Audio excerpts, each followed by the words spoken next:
En una mansión reluciente en el corazón de Monterrey, donde cada rincón brilla como un espejo, una madre descubre que su mayor tesoro está roto.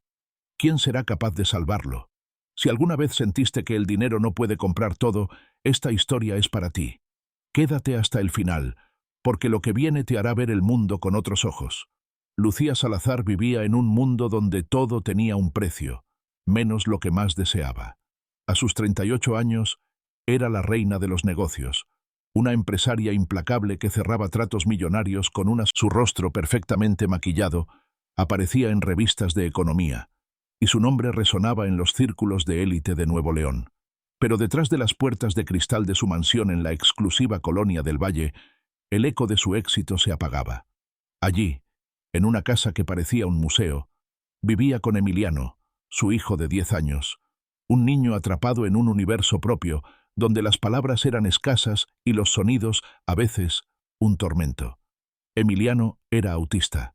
Sus ojos color avellana, grandes y profundos, pasaba horas tocando las cuerdas de un viejo ukelele que había encontrado en el desván, arrancando notas suaves, casi susurrantes, o dibujando patrones en libretas con lápices de colores.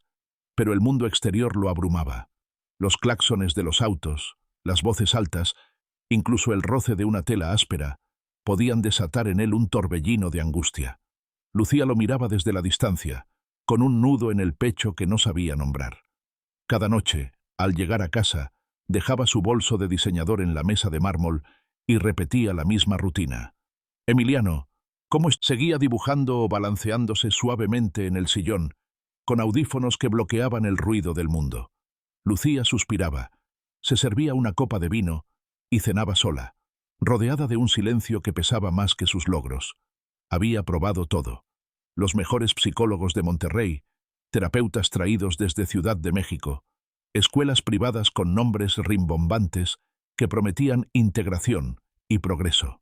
Pagaba fortunas por informes clínicos llenos de gráficos y jerga técnica, pero nada cambiaba. Emiliano seguía siendo un enigma, un rompecabezas que ella es un niño brillante, solo necesita el enfoque correcto, le decía una especialista tras otra. Pero Lucía estaba harta de frases vacías. Quería resultados, no promesas. En el fondo, sentía que cada intento fallido era una prueba de que algo estaba mal en ella. La herida se hizo más profunda cuando su exmarido, Diego, se fue 2 años atrás. Él había sido su socio en los primeros años del negocio, un hombre carismático que llenaba los silencios de Lucía con risas. Pero cuando Emiliano fue diagnosticado, «Tú sabes de números, Lucía, pero no de corazones», le dijo Diego la noche que empacó sus maletas. Esas palabras se clavaron en ella como un cuchillo, y aunque nunca lo admitiría, las repetía en su mente en las noches de insomnio. No lloraba. Lucía Salazar no lloraba. Pero a veces, mientras revisaba correos a medianoche, se preguntaba si Diego tenía razón. ¿Era ella el problema? Cada mañana, Lucía llevaba a Emiliano a una de las escuelas más prestigiosas de la ciudad, un edificio moderno con jardines impecables y salones llenos de tecnología. Bajaba de su camioneta negra, impecable en su traje sastre, y entregaba a Emiliano con un «pórtate bien pequeño», que sonaba más a orden que a cariño. Él apretaba su mochila contra el pecho y caminaba con pasos cortos, sin mirar atrás. En la escuela, Emiliano no causaba problemas, pero tampoco encajaba. Pasaba los recesos sentado bajo un fresno, trazando líneas en la tierra con un palo. Los profesores lo describían como dócil, pero distante. Lucía recibía esos informes con un asentimiento frío, archivándolos junto a los demás. Para ella, estar presente significaba estar informada. Pero en realidad, estaba ausente, incluso estando a metros de su hijo. Una vez, durante una reunión con la directora, ésta mencionó que Emiliano mostraba pequeños avances cuando se le hablaba con calma y se le permitía expresarse a su manera. Lucía, con los brazos cruzados, respondió cortante: «No necesita mimos. Nadie se atrevió a contradecirla, y ella salió con la cabeza en alto, ignorando la punzada de culpa que le apretaba el estómago. En casa, miraba el cuarto de Emiliano, lleno de juguetes caros que él nunca tocaba, y sentía un vacío que no podía explicar. «Estoy agotada», se decía. «No tengo tiempo para dramas. Los niños no se mueren por falta de abrazos. pero en el fondo lo sabía. El problema no era Emiliano, era ella. Fuera de la mansión, en las calles ruidosas de Monterrey, vivía Clara. A sus 47 años, Clara empujaba un carrito de madera lleno de tamales y atole, estacionándose cada mañana frente a la escuela de Emiliano. Su rostro, curtido por el sol, siempre llevaba una sonrisa suave, y su cabello, recogido en una trenza floja, dejaba escapar algunos mechones grises. Vestía ropa sencilla, gastada pero limpia, y cargaba una guitarra vieja, con cuerdas que habían visto mejores días. A veces, mientras esperaba clientes, rasgueaba melodías que hacían detenerse a los transeúntes, aunque pocos le dejaban más que un... Vivía en una casita modesta en la periferia, con un patio lleno de macetas y un radio que nunca apagaba. Había criado sola a su hija, ahora adulta, y aunque la vida no había sido amable con ella, Clara no se quejaba. Había aprendido a encontrar alegría en las cosas pequeñas, el aroma del maíz al cocer, el canto de los pájaros al amanecer, el eco de una canción bien tocada. Pero guardaba un secreto que pocos conocían. Años atrás, había perdido a su hermano menor, un niño sensible. Él también vivía en su propio mundo, y Clara, siendo apenas una adolescente, no había sabido cómo ayudarlo. Esa pérdida la marcó para siempre, y desde entonces, sus ojos buscaban a los niños que parecían perdidos, como si quisiera redimirse. Clara notó a Emiliano desde el primer día. Lo veía sentado bajo el fresno, con su ukelele o sus libretas, ajeno al bullicio de los demás niños. No hablaba con él, no quería. Una mañana, mientras cantaba una ranchera suave junto a su carrito, vio que Emiliano se detenía a escuchar, con los ojos fijos en las cuerdas de su guitarra. No dijo nada, pero su cuerpo se relajó, y por un instante pareció estar presente. Clara sonrió para sí misma y siguió cantando, como si supiera que esa melodía era un puente hacia él. Días después, Clara encontró una hoja arrugada cerca de la entrada de la escuela. Era un dibujo, lleno de líneas curvas y colores vibrantes, con una figura que parecía una guía. Sin pensarlo, dobló el papel con cuidado y lo guardó en su delantal. Al día siguiente, cuando lo vio bajo el fresno, se acercó con pasos lentos y le extendió el dibujo. «Creo que es tuyo, pequeño», dijo en voz baja. Emiliano levantó la vista, vacilante, y tomó el papel con dedos temblorosos. No habló, pero sus ojos se detuvieron en ella por un segundo más de lo habitual.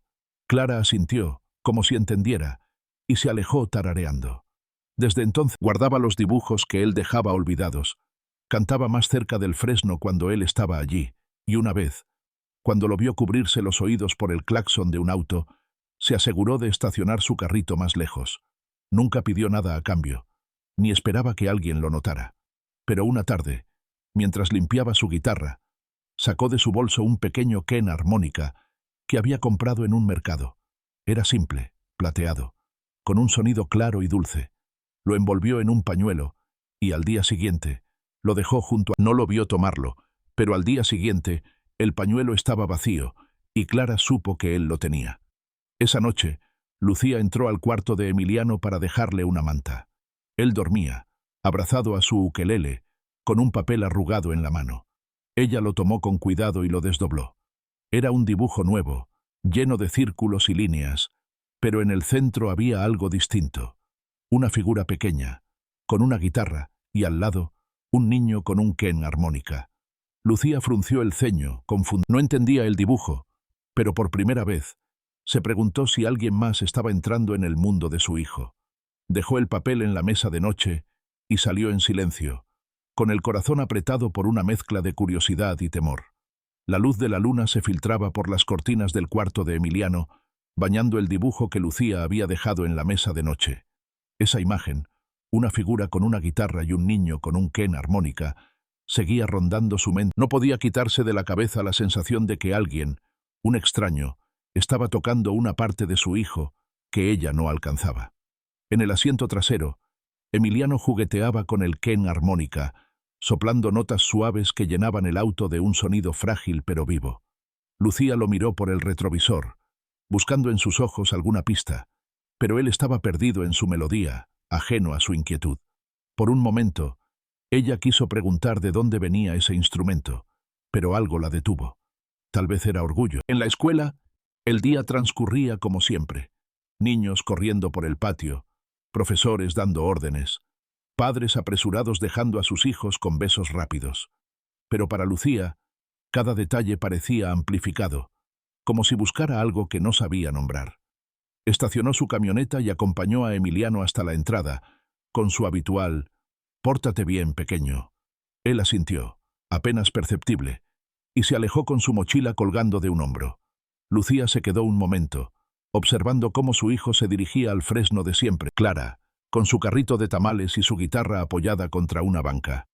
La vio sonreírle a Emiliano, y aunque no pudo escuchar lo que decía, notó cómo él se detenía, como si su presencia lo anclara al mundo.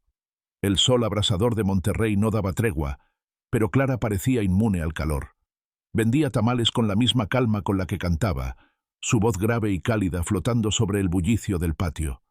Lucía, desde la distancia, ¿quién era esa mujer? ¿Por qué Emiliano, que apenas miraba a los profesores, parecía tan atento con ella? Decidió acercarse, con pasos firmes y el mentón en alto, como si entrara a una sala de juntas. «Buenos días», dijo, su tono más cortés que amistoso. Clara levantó la vista, limpiándose las manos en el delantal. «Buenos días, señora. ¿Un tamal?» Lucía negó con la cabeza, forzando una sonrisa. «No, gracias. Solo quería saber quién eres. Mi hijo, Emiliano, parece conocerte». Clara parpadeó, sorprendida, pero su expresión no cambió. «El pequeño a veces se sienta cerca. Le gusta la música». Lucía asintió, pero sus ojos escudriñaban cada gesto de Clara, buscando algo que justificara su desconfianza. «Entiendo. Bueno, que tengas buen día». Se dio la vuelta, pero la respuesta de Clara la siguió como un eco. «Es un buen chico, señora. Solo necesita su tiempo». Esa misma tarde, la escuela organizó una actividad al aire libre, una especie de taller de integración donde los niños pintaban murales y jugaban en grupos. Lucía, que rara vez asistía a estos eventos, decidió quedarse. Se sentó en una silla plegable, revisando su teléfono, pero su atención estaba en Emiliano. Él estaba apartado, como siempre, sentado en el césped con su cuaderno de dibujos. Los otros niños reían y corrían, pero él parecía atrapado en una burbuja invisible. De pronto, un grito desgarrador rompió el aire. Lucía dejó caer su teléfono. Era Emiliano. Estaba en el suelo, con las manos sobre los oídos, temblando como si el mundo entero lo aplastara. El ruido de un altavoz que anunció. Los profesores se acercaron, nerviosos, intentando calmarlo con palabras que solo lo alteraban más. «Emiliano, tranquilo, todo está bien». Pero él seguía gritando, su cuerpo encorvado, sus manos apretando con fuerza. Lucía corrió hacia él, el corazón latiéndole en la garganta. Quiso abrazarlo, pero sabía que cualquier contacto podía empeorar las cosas. Se quedó paralizada, a metros de su hijo, sintiendo cómo la impotencia le quemaba el pecho. Los otros padres murmuraban. Algunos niños se reían, y Entonces, desde el borde del patio, apareció Clara. No corrió, no gritó, solo caminó con una calma que contrastaba con el caos. Se arrodilló junto a Emiliano, a una distancia cuidadosa, y sacó su guitarra. Sus dedos comenzaron a deslizarse por las cuerdas, tejiendo una melodía suave, casi un susurro, como el arrullo de un río. Emiliano dejó de gritar. Sus manos seguían cubriendo sus oídos, pero su respiración se ralentizó. Clara no dijo nada, solo siguió tocando, sus ojos fijos en él, como si le hablara sin palabras. Sus manos temblorosas bajaron y sus dedos buscaron el quén armónica en su bolsillo. Sopló una nota, débil, pero clara. Clara sonrió, y la melodía de la guitarra se entrelazó con el sonido del quén, como si ambos estuvieran conversando. El patio quedó en silencio. Los profesores, los padres, incluso los niños se detuvieron, hipnotizados por lo que acababan de presenciar. Lucía, con las piernas débiles, sintió un nudo en la garganta. Era la primera vez que veía a Emiliano calmarse tan rápido, y no había sido por ella, ni por los terapeutas. Había sido por esa mujer, una vendedora de tamales que apenas conocía. Una parte de ella quiso agradecerle, pero otra, más oscura, sintió una chispa de celos. ¿Por qué Clara podía hacer lo que ella no? ¿Qué tenía esa mujer que ella, con todo su dinero y poder, no podía comprar. Esa noche, en la mansión, Lucía no podía dormir. Caminaba por el pasillo, con una copa de vino en la mano, repasando cada detalle de lo que había visto. Emiliano dormía tranquilo. Ella se sentó en el borde de su cama, mirando su rostro sereno, y por un momento sintió una calma que no recordaba. Pero esa calma se desvaneció cuando sonó el timbre. Era tarde, casi medianoche. Lucía frunció el ceño y bajó las escaleras, abriendo la puerta con cautela. Frente a ella estaba Diego, su exmarido, con una maleta en la mano y una expresión que no auguraba nada bueno. «Tenemos que hablar, Lucía», dijo, su voz cargada de reproche. «Esto no puede seguir así. Emiliano necesita más que tú y tu dinero». Diego, con su carisma de siempre, pero ahora teñido de amargura, acusó a Lucía de descuidar a su hijo. «¿Crees que pagar escuelas caras lo va a arreglar todo? No lo entiendes, Lucía. Nunca lo has entendido». Ella se defendió, alzando la voz, diciendo que hacía todo lo posible, que él no tenía derecho a juzgarla después de abandonarlos. Pero en el fondo, sus palabras la golpeaban como martillos. Cuando Diego mencionó que estaba considerando pedir la custodia de Emiliano, Lucía sintió que el suelo se desmoronaba. «No te atrevas». Diego se fue, dejándola sola en la sala, con el eco de sus palabras resonando en la casa vacía. Al día siguiente, Lucía llegó a la escuela con los nervios a flor de piel. Buscó a la directora, una mujer amable pero intimidada por su presencia, y le pidió información sobre Clara. «¿Quién es esa mujer? ¿Qué hace aquí? ¿Por qué está tan cerca de mi hijo?» La directora, nerviosa, explicó que Clara solo era una vendedora ambulante, alguien que había estado allí por años, inofensiva. «No es parte del personal, señora Salazar. Solo vende tamales». Lucía apretó los labios, insatisfecha. «No quiero que se acerque tanto a él. No es su lugar». La directora asintió, pero su expresión dejaba claro que no estaba convencida. Mientras tanto, Clara seguía su rutina, ajena al torbellino que había desatado. Cada mañana llegaba con su carrito, cantando melodías que parecían hechas para calmar el alma. Emiliano, fiel a su hábito, se sentaba cerca, ahora con el quena armónica siempre en la mano.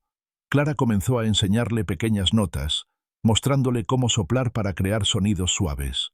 La música espera a quien la escucha. Emiliano no respondía, pero sus dedos eran más seguros cada día, y sus ojos, antes esquivos, buscaban los de Clara con una confianza nueva. Una tarde, mientras dibujaba, dejó caer un papel. Clara lo recogió y lo abrió con cuidado. Era una imagen vibrante. Una guitarra, un quena armónica y dos figuras, una alta y otra pequeña, de pie bajo un árbol.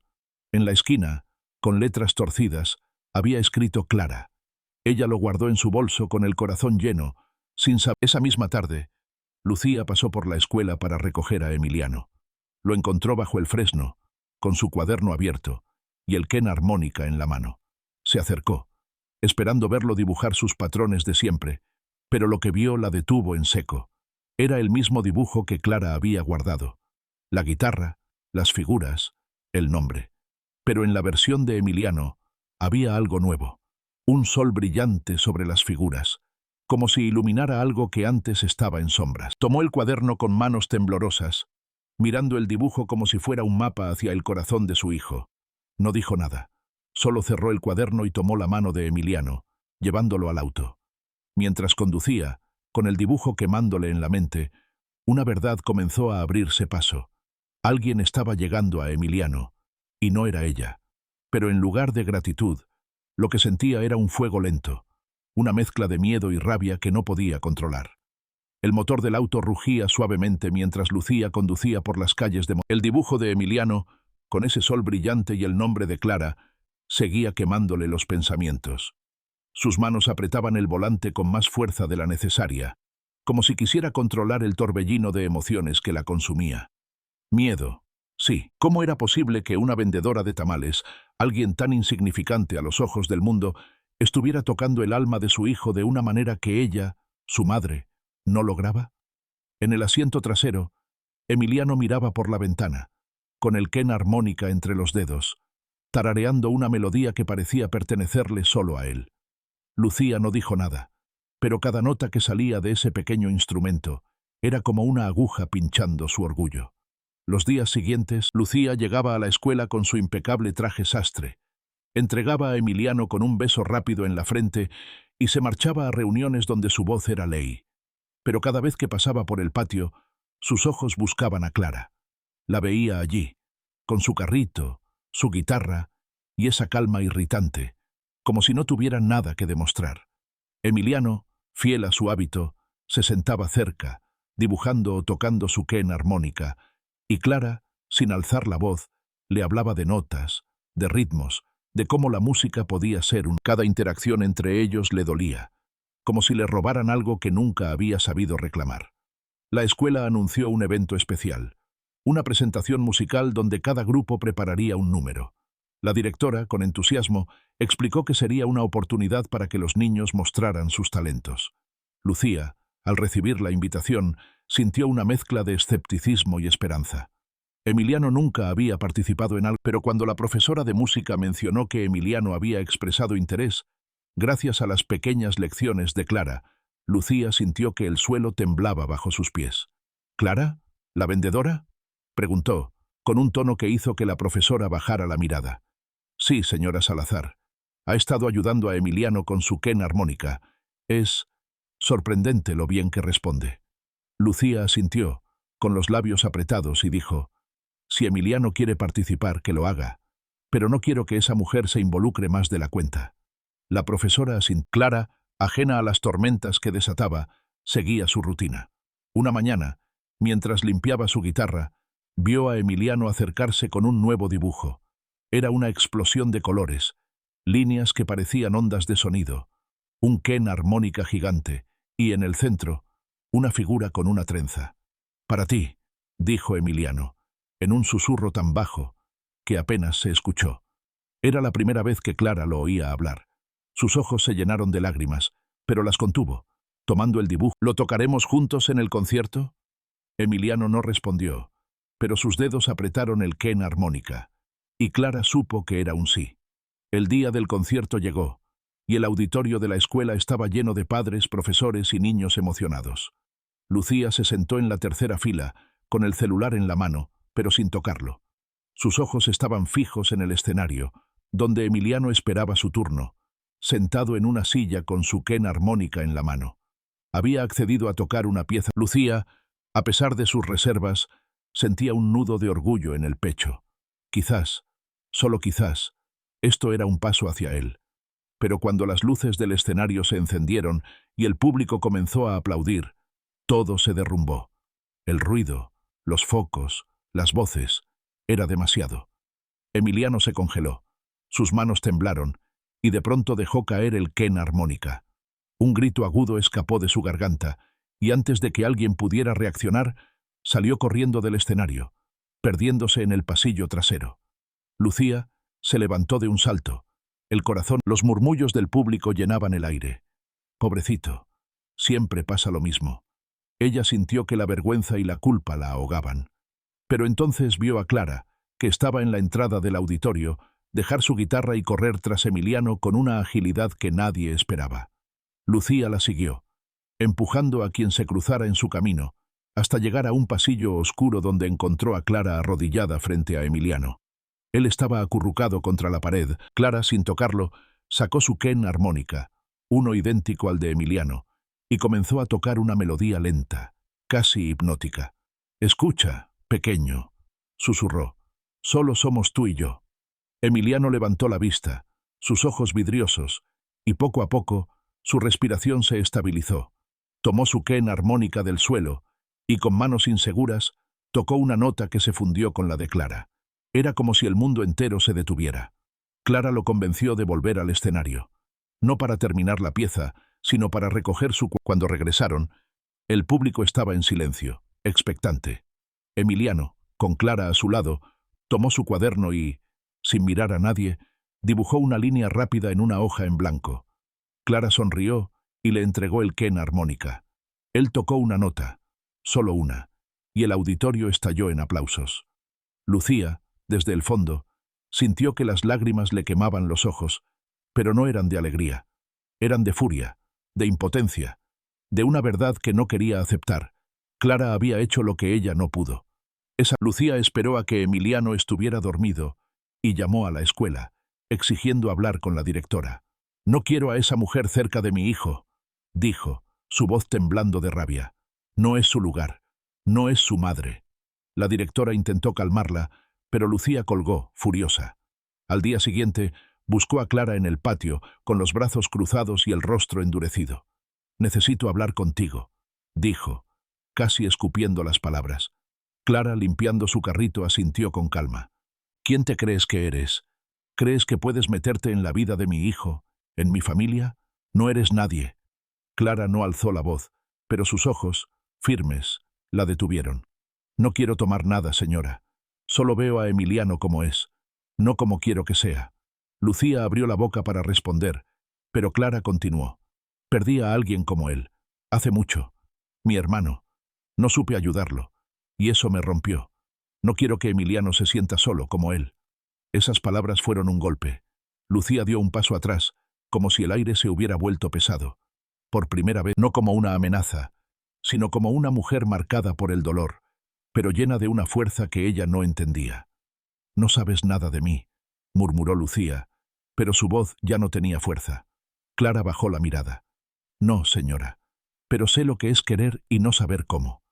El silencio que siguió fue denso, roto solo por el ruido lejano de los niños en el patio. Lucía se dio la vuelta y se alejó, con el corazón latiendo desbocado. Esa noche, sola en su oficina, Lucía revisó un viejo archivo que había olvidado. En el fondo, casi invisible, estaba Clara, tocando su guitarra mientras Emiliano, aún más pequeño, la miraba desde lejos. Pero lo que llamó su atención fue una nota al pie del video. «Canción original de Clara Mendoza». Intrigada, buscó en Internet y encontró un artículo olvidado. Clara había sido una músico callejera conocida en los 90, una compositora talentosa que abandonó todo tras una tragedia familiar. Lucía cerró la laptop, con la mente en caos. Clara no era solo una vendedora de tamales. Era alguien. Al día siguiente, Lucía llegó a la escuela con una determinación distinta. Encontró a Clara junto a su carrito, como siempre, y esta vez no alzó la voz. «Lo siento», dijo, con la voz quebrada. «No debí hablarte así». Clara sonrió, sin rencor. «No pasa nada, señora. Todos cargamos nuestras batallas». Lucía respiró hondo. «Quiero que vengas a casa. Quiero que ayudes a Emiliano. Y a mí». Clara parpadeó, sorprendida. «No sé si soy la indicada». Pero Lucía insistió. «Eres la única que lo entiende». Tras un largo silencio, Clara asintió. «Está bien». Los días siguientes fueron un cambio sutil pero profundo. Clara comenzó a visitar la mansión, no como empleada, sino como una guía. Enseñaba a Emiliano nuevas notas en el quena armónica, pero también a Lucía, que, torpe al principio, aprendía a tocar con él. Una tarde, mientras practicaban en el jardín, Emiliano miró a su madre y, por primera vez, dijo, «Mamá», mientras tocaban una melodía juntos.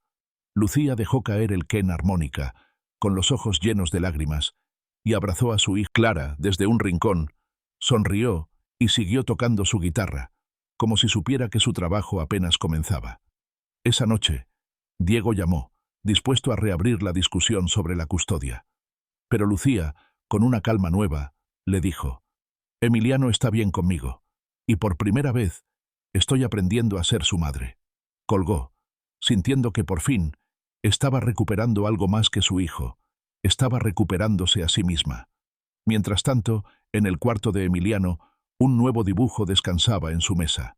Un quena armónica, una guitarra. Lucía lo vio, y sin saber por qué, sintió que el peso de años comenzaba a levantarse. La lámpara del escritorio de Lucía proyectaba una luz suave sobre el dibujo de Emiliano, donde un sol brillante abrazaba tres figuras. Un quena armónica, una guitarra y un lazo invisible que las unía. Esa imagen, tan simple y a la vez tan llena de vida, era un recordatorio de lo que había cambiado en su corazón. Afuera, la noche de Monterrey envolvía la mansión en un silencio cálido, roto solo por el canto lejano de los grillos. Lucía cerró los ojos. Por primera vez en años, no sentía la necesidad de controlar, de planear, de ganar. Solo quería estar presente, como Clara le había enseñado, como Emiliano necesitaba. Las semanas siguientes trajeron una nueva melodía a la casa. Clara llegaba cada tarde, con su guitarra colgada al hombro y una bolsa de tela llena de partituras arrugadas. Ya no era solo una... En el jardín, bajo la sombra de un roble, enseñaba a Emiliano a combinar las notas de su quena armónica con las cuerdas de su guitarra, creando pequeñas canciones que parecían contar historias sin palabras. Lucía, al principio tímida, se unía con un quena armónica que Clara le había regalado, riendo de sus propios errores. «No se trata de ser perfecta, señora», decía Clara, con un guiño. «Se trata de sentir». Y Lucía, que había pasado la vida midiendo cada paso, comenzaba a entender. Emiliano, con su mundo de... ya no se escondía tanto, y sus dibujos, antes llenos de líneas solitarias, ahora rebosaban de figuras que bailaban juntas. Una tarde, mientras el sol se ponía, corrió hacia Lucía con un papel en la mano. «Mira, mamá», dijo, su voz clara, como un milagro cotidiano. Era un dibujo de los tres, sentados en el jardín, con un arco iris sobre sus cabezas. Lucía lo abrazó, con cuidado de no abrumarlo, y sintió que su corazón latía al compás del de su hijo. Clara, desde el otro lado del jardín, tocó una nota suave. La transformación no se quedó en la mansión. En la escuela, Clara dejó de ser la vendedora invisible. Los niños la saludaban al pasar, los profesores le pedían consejos para calmar a los alumnos más inquietos, y algunos padres, tocados por la historia de Emiliano, se acercaban a charlar. Una madre, con lágrimas en los ojos, le confesó: «Mi hija no habla mucho, pero ayer tarareó una de tus canciones. ¿Cómo lo haces?». Clara sonrió, encogiéndose de hombros. «No hago». Esa respuesta, tan sencilla, comenzó a correr como un susurro entre las familias, y pronto Clara se encontró dando talleres informales de música en la escuela, no como maestra titulada, sino como alguien que sabía sanar con melodías. Lucía, por su parte, ya no llegaba tarde a las citas con Emiliano. Dejó de revisar su teléfono mientras él dibujaba y aprendió a sentarse en el césped, a mancharse las manos con pintura, a reír sin miedo al qué dirán. Una noche, mientras ordenaban los juguetes de Emiliano, encontraron un bien. Clara lo encendió, y las notas torpes que tocaron juntos llenaron la casa de una alegría que Lucía no recordaba. «Esto es lo que importa», pensó, mirando a su hijo y a Clara, que reían como si el mundo fuera un lugar más ligero. Una mañana, mientras tomaban café en la terraza, Lucía miró a Clara con una idea que había estado rondándole. «¿Nunca has pensado en enseñar música de verdad? No aquí, en la escuela, sino en un lugar más grande, con más niños». Clara dejó su taza, sorprendida. «¿Yo? No, señora. No tengo estudios, solo lo que tú tienes no se aprende en una universidad. Conozco a alguien que dirige un centro cultural en el centro. Podrías dar clases, compartir lo que sabes». Clara dudó, mirando sus manos callosas, pero Lucía insistió. «Piénsalo. No solo por ti, por todos los emilianos que hay allá afuera». Clara no respondió, pero una chispa se encendió en sus ojos, una posibilidad que nunca había imaginado. El cambio más grande llegó en un evento escolar, un festival de fin de... Emiliano, que nunca había querido ser el centro de atención, sorprendió a todos al pedir participar. No quería tocar en el escenario, sino mostrar algo diferente. Cuando llegó su turno, subió al estrado con pasos firmes, sosteniendo un lienzo grande. La profesora explicó: Emiliano quiso pintar su música. Él destapó el lienzo, revelando una explosión de colores. Ondas que parecían notas, un quena armónica, una guitarra y un arco iris que unía todo. En la esquina, con letras cuidadosas, estaba escrito: Clara y mamá. El auditorio. Lucía, sentada en la primera fila, sintió que el mundo se detenía. «Lo escribió solo», susurró la directora a su lado. «Es la primera vez que pone sus sentimientos en palabras». Lucía asintió, con la voz atrapada en la garganta, sabiendo que ese momento era más que un dibujo. Era una puerta que se abría. Cuando el festival terminó, una madre se acercó a Clara, que estaba recogiendo su guitarra. «Eres Clara, ¿verdad? Vi lo que hiciste por Emiliano. Mi hijo también tiene problemas para expresarse. ¿Podrías hablar conmigo alguna vez?» Clara asintió. Todo empieza cuando escuchamos de verdad. Lucía, que observaba desde lejos, sintió una gratitud tan grande que casi la abrumó. Esa noche, mientras conducía a casa con Emiliano dormido en el asiento trasero, Y Clara, a su lado, rompió el silencio. No sé cómo agradecerte, Clara. Cambiaste todo. Clara rió suavemente. No hice nada, señora. Solo fui yo. Lucía sonrió, porque sabía que eso era más que suficiente. En la quietud de la noche, mientras Monterrey dormía, la de una mujer sencilla que, con una guitarra y un corazón abierto, tejió un puente entre una madre y su hijo, entre un mundo roto y uno lleno de color. A veces, los verdaderos milagros no vienen de títulos ni fortunas, sino de quienes saben ver lo que otros ignoran. ¿Cuántas Claras hay en tu vida, esperando a ser vistas? Si esta historia tocó tu alma, deja un like, comparte con alguien que necesite este mensaje y escribe qué te emocionó más. Suscríbete y activa la campanita para no perderte ninguna historia que inspire y Nos vemos en la próxima historia que hará latir tu corazón.